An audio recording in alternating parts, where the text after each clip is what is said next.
Bulagta asinduguan ang tulong persona na imbwelto sa aksidente na nangyari sa tinampong sa Hupkang Barangay Tula-Tula Grande sa siyudad ng Ligao, alas 10:30 ning banggi kang nakalis na Martes, Hunyo 4. Binisto ang mga persona na sinda JPIC Flores, backride kaanin na si RJ Peña Flor, asin ang kabanggaan na si Romel Mulasgo, na enterong nagsapo ning seryosong lugad.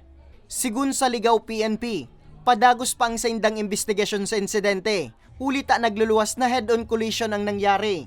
Itong B2, papunta dun sa Paulba, pauwi sa kanila. Samantalang yung B1, pababa dito sa sentro poblasyon.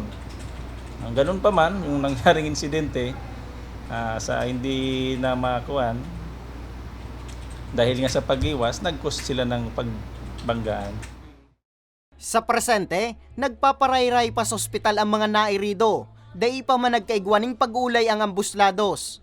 Sa parehong syudad, irido man ang tulong-lunad kang local government vehicle van matapos na aksidenteng mabangga kang kasabat na truck sa barangay Santa Cruz mag-alas 12 kasudbang ugto.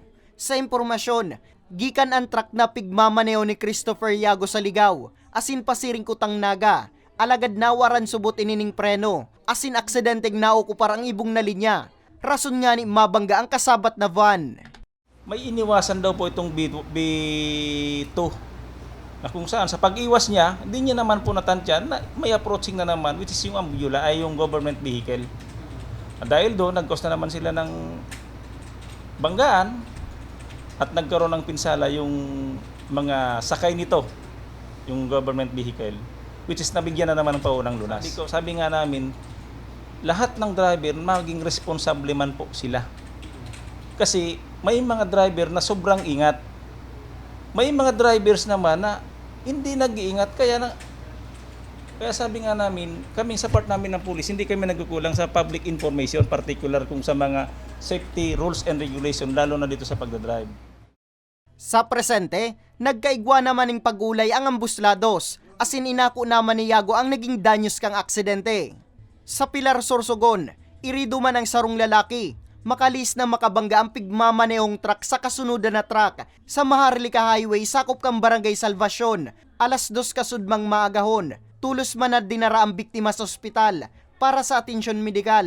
Mantang padagos man ang pinagigibong investigasyon kang otoridad sa pangyayari.